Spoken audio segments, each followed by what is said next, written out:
신명기 31장부터는 모세가 노래하고 있는 대목을 기록하고 있습니다.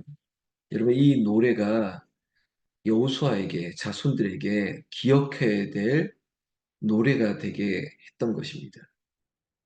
여러분, 노래는 시편에도 있지만 그저 노래로 국한되는 것이 아니라 이것은 하나님을 향한 기도고, 그리고 하나님 앞에 올려드릴 작품과 같은 시, 문학일 수도 있는 것이죠. 모세가 뜬금없이 그냥 노래하는 것이 아닙니다.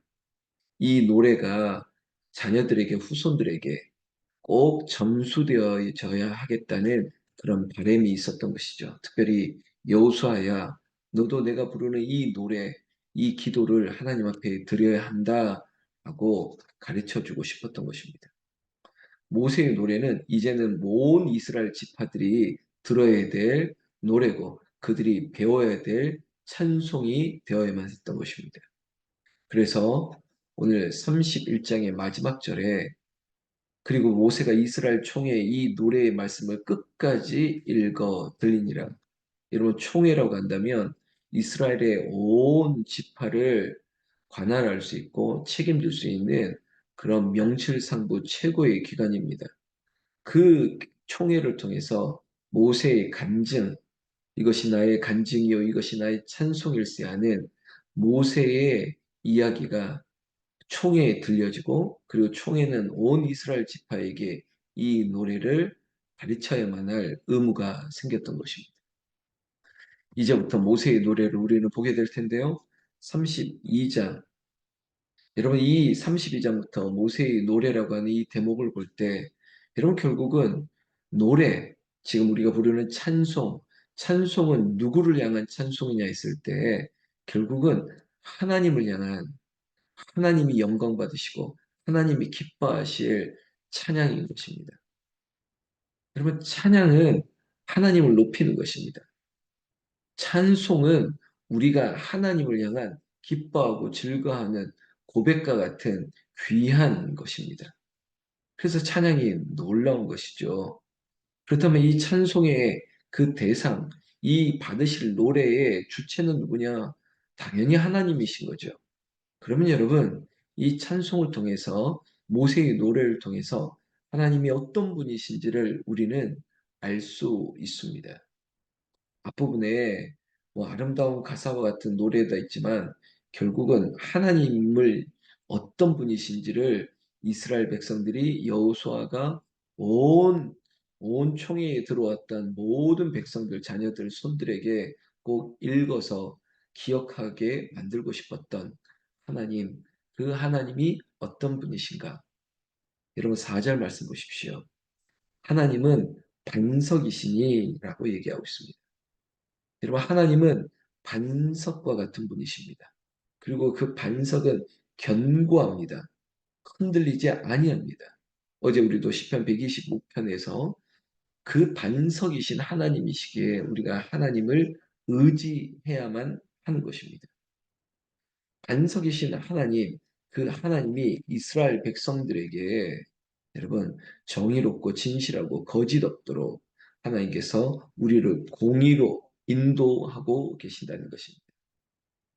여러분, 반석이라고 하는 그 심상도 너무 든든한데, 그 반석이신 하나님이 우리를 위해서 정의와 진실과 공의를 베풀어 주신다는 거예요. 여러분, 어려운 일 당할 때, 우리가 어제 543장의 찬양을 불렀지만, 어려운 일 당할 때 예수 의지하는 것입니다. 그리고 불공정이라고 하는, 그리고 불공평이라고 하는, 그리고 정의롭지 못하는 악한 일을 대할 때마다 하나님을 의지하는 것입니다.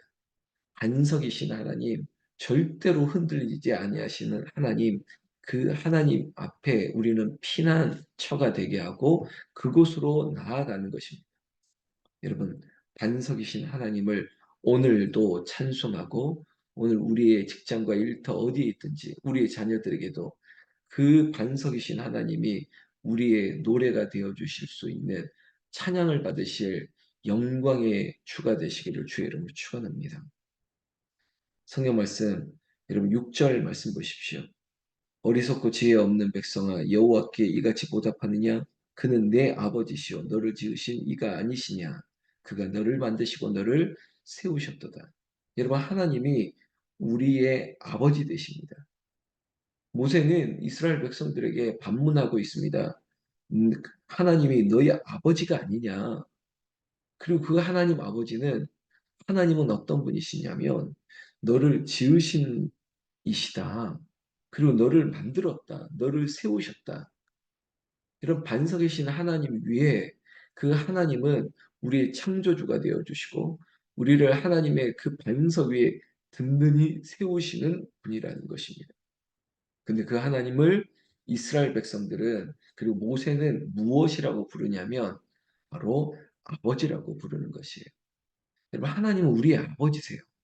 하나님께서 우리를 지켜주시기 위해서 정말 어린아이를 품에 안는 것처럼 아버지는 그 자녀된 이스라엘 백성들을 지켜주신다는 거예요.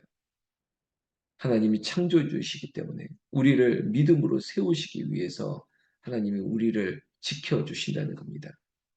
여러분, 우리가 시작할 때 노래라는 것은 받아야 될 대상, 우리의 찬송은 누구를 향한 것이냐 했을 때 찬송은 하나님이 받으실 노래입니다. 찬송은 우리가 하나님께 드리는 복초에 있는 기도입니다. 우리가 알고 있죠. 그래서 하나님을 높이는 거예요.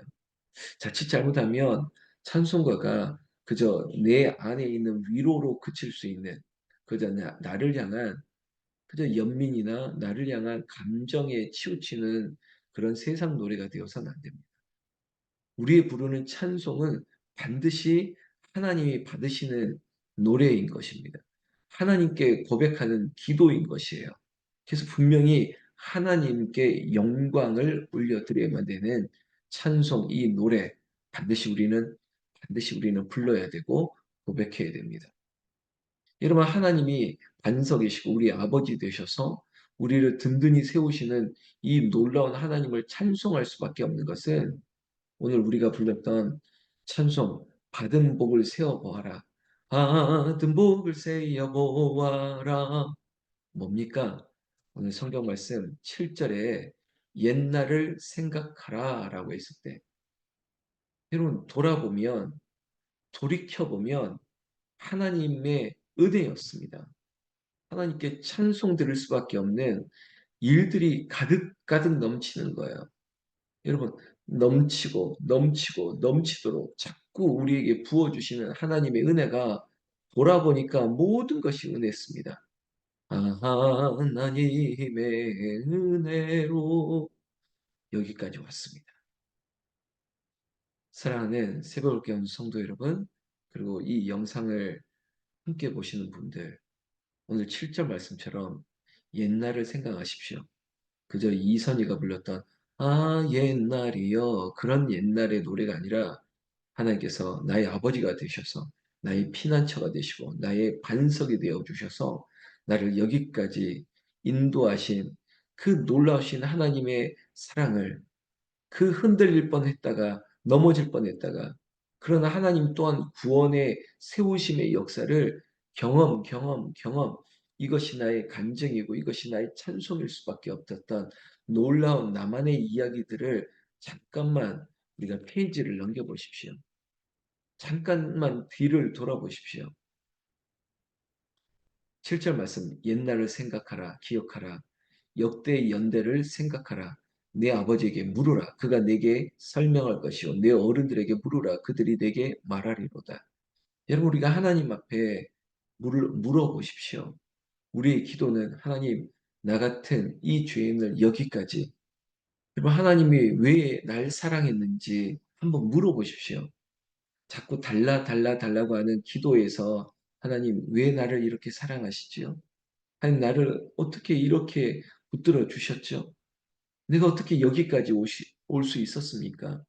임마누엘의 하나님, 에베네셀의 하나님, 하나님 정말 하나님이 나를 이 가나안까지 나를 이곳에 머무르게 하신 것이 우리를 예배하는 공동체로 붙들어 주신 것이 옛날을 생각하면 기억하면 하나님 앞에 찬송할 수밖에 없는 고백만이 넘치는 것입니다.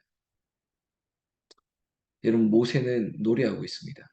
그리고 여러분 오늘 제가 소나무 향기에서도 그런 글을 쓸 건데 나의 노래가 시작되는 것입니다. 억울한 일, 어려운 일 당할 때 예수 의지하고 하나님이 그때마다 베풀어 주셨던 역전하심과 놀라운 하나님의 은혜들을 기억할 때마다 엎드릴 수밖에 없는 거예요. 하나님, 내가 한 것 아무것도 없습니다. 하나님이 하신 것밖에 없습니다. 하나님의 영광입니다. 하나님이 8절 말씀, 지극히 높으신 자가 민족들에게 기업을 주실 때, 인종을 나누실 때 이스라엘 자손의 수요대로 백성들의 경계를 정하셨도다. 여러분 이스라엘의 역사 가운데 이 가나안까지 와서 이 가나안의 각 지파대로 그래 이쪽 동쪽은 이쪽 서쪽은 그래 이 지파들 이 지파들 이 분깃대로 나누고 우리에게 주신 것 수요대로 여러분 우리의 형편대로 누구보다도 내 모든 형편 잘 아시는 그 하나님이 우리에게 베푸신 축복이 너무나도 크다는 것입니다. 여러분 오늘 우리가 이 아침에 이 새벽에 잠에서 깨어나고 그리고 오늘 하루를 시작할 때 말씀으로 시작할 수 있는 이 은혜가 크지 않습니까? 여러분 잠깐만 돌아보십시오. 어제 잠들었다가 오늘 못 깨어날 수 있습니다. 그럴 수도 있어요. 그게 감사인 거예요. 오늘 어머니 모시고 병원에 갈 수 있는 것이 그것이 은혜가 되고 그래 그때마다 하나님께서 베풀어 주신 은혜가 너무 큰 거예요. 여러분, 저는 하나님께서 이곳에 머무르게 하시는 그 과정 속에 있었던 놀라운 은혜들을 잠깐만 돌아봐도, 아니, 한 달 전만, 그 두 달 전만, 아니, 더 작게는 어제 하루의 일을 생각해도 찬송할 것밖에 없습니다. 하나님, 우리가 이 공동체가 하나님 앞에 여호와를 의지하는 공동체가 되게 하시고 하나님께서 선과 악을 분별하듯이 선한 자들에게 은혜를 베푸시는 것을 저에게 확신을 주시니 이 공동체를 생각하면 감사밖에 없습니다. 하나님 앞에 찬송밖에 없습니다. 하나님, 오늘 이 자리에도 하나님 우리 최 집사님, 학원사님, 정 집사님, 뭐 사모님, 뭐 전사님 기억할수록 은혜밖에 없다고요. 사랑하는 성도 여러분, 새벽에 기도 용사 여러분, 그리고 함께 믿음으로 살아가는 여러분들, 우리가 하나님의 은혜를 기억합시다.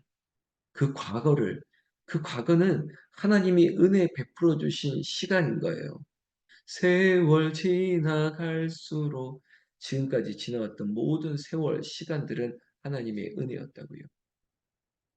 여러분, 하나님 우리를 강하게 하실 것입니다.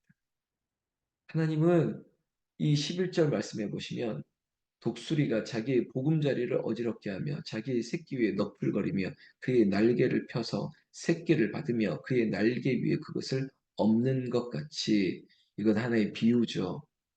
무엇을 향한 비유일까요? 하나님이 아버지가 되셔서 내 백성, 내 자식들을 강하게 키워내겠다는 것입니다. 훈련시키겠다는 것입니다. 그저, 그저 그렇게 비닐하우스 안에 갇혀놓고 이렇게 뭐 이렇게 키우는 게 아니라 막 고난이 있습니다. 어려움이 있습니다. 그러나 그런 이 훈련을 통해서 이런 환경을 통해서 우리를 강하게 하실 것이라는 겁니다.